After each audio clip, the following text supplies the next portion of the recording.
My question is around the government's plans and promises to fix the undervaluation of women's work. As a teacher aide at local college, I love my job and I'm good at it. Every day I see kids succeeding in class, academically but also holistically due to the support I offer them, just like my teacher aide colleagues around the country. The quality of this support comes from the experience and training that we've had. I do not believe that because me and my school support staff colleagues chose to work in a female-dominated occupation, we should be undervalued, underpaid and subjected to insecure employment. School support staff have been asking for a fair and equitable funding model for over 20 years since Tomorrow's Schools, waiting and hoping for professional recognition, job security and wage justice. We are still waiting. In the meantime, we fail to attract and unnecessarily lose good people from the sector, and doing so fail our next generation. Can you tell me about your plans and promises, and specifically, what will you deliver to teacher aides in 2019, Prime Minister?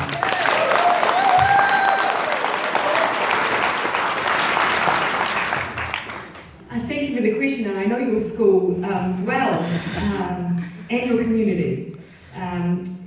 You asked that question, I think, to a certain degree in the room earlier with Chris Hipkins, and hopefully he covered off that answer with you, that we have long accepted and acknowledged that the way that schools are currently funded in order to then make their own discretionary decisions around the way they hire and work with their teacher aides puts undue pressure both on schools but ultimately on our teacher aides. They're the ones who are suffering at the end of that chain of decision making. And so when I spent actually as part of a campaign a while ago by the union, I spent a morning sitting alongside a teacher aide. It was a fantastic experience. And to hear the conversation being had around the assumption that schools are making trade-offs between elements of their budget and whether or not they hire more teacher aides was just criminal that we're having that kind of conversation. So look, we know it's one of the things that needs to be addressed in education. That's exactly what the Minister told you, what Chris told you. But I do want to give the opportunity for a more general response to pay equity, because this is something that we as a government have set out some pretty strong expectations overall. Actually, it was one of the items around the negotiating table that the Green Party really prioritised, and so elements of what we're doing in this space were embedded in the confidence and supply agreement. But I thought I'd get Ian to give you a quick update on where we're at with the legislation as well, because that's been a key part of our work alongside some of the pay equity wins we've already had. Thanks for the question.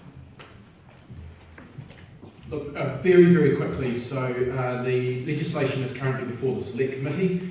Many of the unions represented here have submitted or are about to submit on that legislation, and I really thank you for that.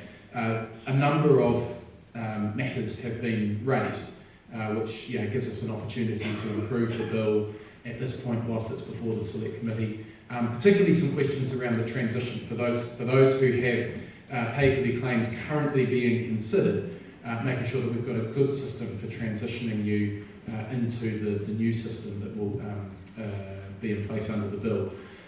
So look, that work is progressing well. The other point, and I'm exceptionally confident, we've got every reason to be confident that bill will be passed this year, and that the provisions of that bill will be in place at the latest by early next year, and we'll be operating under that new legislation.